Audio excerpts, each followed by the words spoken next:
여러분 안녕하십니까? 영국 정부가 그 집주인들한테 2030년까지 정부가 지정한 단열재를 설치하라 이런 명령을 내렸습니다. 이게 좀 의아합니다. 뭐 단열재 설치까지 이렇게 정부가 나서서 해야 될 정도야? 이런 생각을 갖게 되는데, 사실 뭐 러시아 우크라이나 전쟁 이후에 에너지 비용이 거의 2배 가까이 이렇게 상승하고 그러다 보니까 임차인들이 뭐 도저히 못 견디겠다, 난방세 이런 것 때문에 뭐 이렇게 난리를 치는 거죠. 그러니까 정부에서 임대인들도 좀 비용 부담을 할 필요가 있다라는 측면에서 이런 조치를 내렸다고 합니다. 그 정도로 과연 영국과 유럽의 에너지난이 지금 심각한 것인가, 이 문제 한번 알아보겠습니다. 아시아경제 이현우 기자와 이 문제 좀 더 깊이 한번 들어가 보겠습니다. 자, 이현우 기자, 네. 영국 정부의 명령, 이게 구체적으로 어떤 내용이고, 그러면 이렇게 했을 때 집주인들이 1년에 부담해야 되는 금액이 대략 어느 정도 되는 거예요? 네, 현재 이제 영국 에너지부가 발표한 계획에 따르면은 2030년까지 이제 주택 임대인들은 각자 보유한 주택에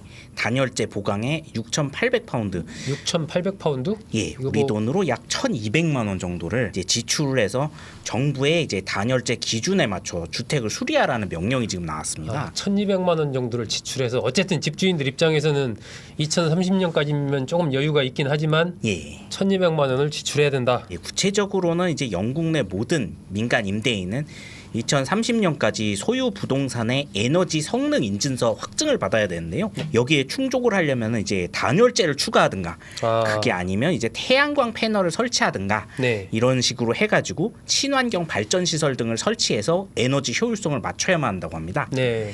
결국엔 이제 영국 정부는 이 조치로 지금 주택 임차인들이 연평균 약 240파운드, 우리 돈으로 약 43만 원의 에너지 비용을 절약할 수 있다, 이렇게 하면서 지금 정책을 설명을 했는데요. 약 50만 가구 이상의 임차인들이 빈곤 상태에서 벗어날 거다, 이런 기대가 나오기 때문에 지금 정책적으로는 굉장히 드라이브를 걸려고 하는 것 같습니다. 임차인들이 이 에너지 비용을 좀 줄여줄 수 있으니까, 예, 대신 임대인들도 조금 고통 분담을 같이 하자, 예. 뭐 이런 차원이군요. 근데 이제 임대인들 입장에서는 그 에너지 비용을 결국은 없던 비용이 생기는 거고, 그러니까 뭐 30년까지 1,200만 원이면은 적다면 적다고 할 수 있지만 또 많다면 많다고 할 수 있는 그런 금액이라 이 반발이 좀 만만치 않을 것 같은데요. 예, 그렇습니다. 아무래도 이제 임차인들은 환영을 할 만한 법이지만, 네. 임대인들은 상대적으로 반발하고 있다고 하는데요. 가뜩이나 이제 영국에서도 이제 인플레이션이 너무 극심해지니까 금리 인상이 최근에 많이 단행이 됐습니다. 네. 그래서 이제 주택담보대출 금리가 상당히 많이 올라간 상황인데, 집주인들은 지금 이자를 못 견디고 집을 파는 경우가 속출하고 있거든요. 아하. 근데 이번 조치로 아마 주택 매각은 더 심해지고, 그렇게 되면 집값이 더 크게 떨어지지 않겠냐, 이런 우려가 나오고 있다. 이런 부담을 하느니 그냥 차라리 집 팔아버리겠다. 예, 그렇습니다. 그럼에도 영국 정부가 이번 정책을 강행하는 이유는 아무래도 살인적인 에너지 비용 때문이라고 하는데요. 우크라이나 전쟁 발발 이후 이제 3년 동안 가정 내 평균 에너지 비용을 살펴보면은 연간 원래 1,971파운드, 우리 돈 약 350만 원이 들었었는데, 이 전쟁 이후에는 3,549파운드, 우리 돈으로 약 630만 원으로 2배 이상 뛰었다고 합니다. 그러니까 에너지 비용이 너무 높다 보니까 정부에서도 여러 이제 자구책을 내세웠는데, 네. 그럼에도 물가 상승률을 도저히 잡을 수가 없었다고 해요. 그래서 고육지책으로 나온 것이 이번 조치라고 하는데요.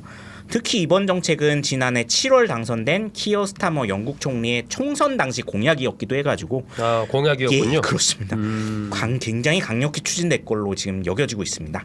아무래도 지난 총선에서 이제 영국은 보수당이 역대급 참패를 하고 14년 만에 정권을 노동당에 내줬었습니다. 근데 그 주된 이유가 결국엔 이 에너지 인플레이션 때문이었다, 그런 분석이 나오고 있기 때문에 현 정권에서도 어떤 반대에도 불구하고 이 정책은 무조건 밀어붙이려고 하고 있는 상황이에요. 그래서 아마 이 정책이 이제 강력하게 드라이브를 걸어가지고 앞으로 신속히 진행되지 않을까, 그런 예상이 나오고 있습니다. 임대인들이 좀 반발한다고 해도 어쨌든 이 밀어붙일 것이다. 예.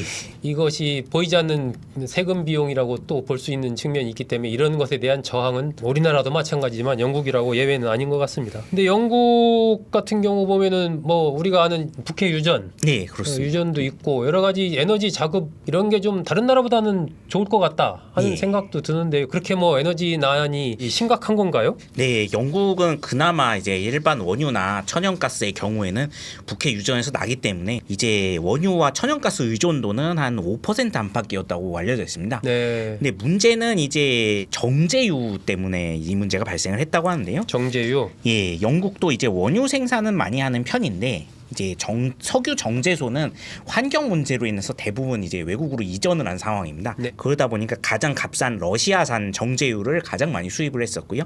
전체 정제유의 25% 정도를 러시아에 의존하고 있었다고 합니다. 그런데 이제 2022년 12월 5일부터 유럽 연합에서 러시아산 석유와 가스 제재를 발표한 이후에 영국에서는 이 정제유 수입도 완전히 끊어버린 상태입니다. 그러면서 심각한 에너지난이 휩싸이게 되는데요. 사실 태양광과 풍력 발전 등 대체 에너지들도 준비를 많이 했었는데 이제 유럽 지역의 기상 이변 때문에 예전보다 이들 대체 에너지 생산량이 반 이하로 떨어졌다고 합니다. 여기서도 어려움이 있었군요. 예. 그리고 우크라이나 전쟁이 중동 전쟁까지 같이 발발을 하면서 국제 유가가 폭등을 하는 바람에 영국도 결국 에너지 비용이 엄청나게 폭등하게 되는데요. 결국 여기서 발생하는 부족분들은 대부분 미국에서 수입을 해와야 하는데 문제는 미국산 정제유나 천연가스는 이제 러시아 거는 파이프라인으로 직접 받다 보니까 네. 운송료가 없었는데 운송료가 엄청나게 붙기 시작을 하면서 미국에서부터 배로 실어와야 되니까. 예, 그렇습니다.